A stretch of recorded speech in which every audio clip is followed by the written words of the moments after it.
இன்று நாம் பார்க்கும் குறள் 149. நலக்குரியார் யாரெனின் நாமநீர் வைப்பின் பிறர்க்குரியாள் தோள் தோயாதார். சாலமன் பாப்பையா உரை. அச்சந்தரும் கடலால் சூழப்பட்ட இவ்வுலகில் எல்லா நன்மைகளும் அடைவதற்கு உரியவர் எவர் என்றால் அடுத்தவனுக்கு உரியவளின் தோளைச் சேராதவரே. திருவள்ளுவர் விளக்கம். திருவள்ளுவர் இக்குறளில் மனதை ஆழமாகத் தொடும் கருத்தை சொல்கிறார். உலகத்தில் நன்மை, புகழ், மரியாதை, குணநலம் ஆகிய அனைத்திற்கும் உரியவர் யார்? அது படிப்பு, செல்வம், பதவி கொண்டவனல்ல. அது வீரத்தாலும் வல்லமையாலும் அல்ல.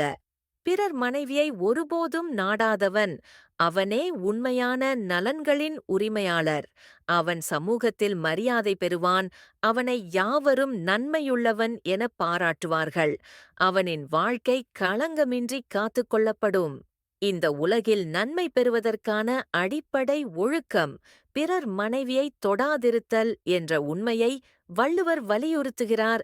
சாலமன் பாப்பையா இந்த விளக்கத்தில் சாலமன் பாப்பையா சொல்வது, நன்மையெல்லாம் தேவை, பெருமையெல்லாம் வேண்டும் என்கிறோம். ஆனால் அதற்குரியவன் யார் என்று வள்ளுவர் கேட்கிறார். அதற்கு அவர் தரும் பதில், பிறர் மனைவியை மனத்தாலும் உடலாலும் ஒருபோதும் நாடாதவர் அவர்தான் என்றும் அவரே நற்குணங்களின் சிறப்பை பெற்றவர் என்றும் கூறுகிறார். பெரியோர் எல்லோரும் ஒழுக்கத்தில் உறுதியாய் நிற்பதற்கான காரணம் இதுவே. அது வாழ்க்கையை உயர்த்தும் அறநெறி.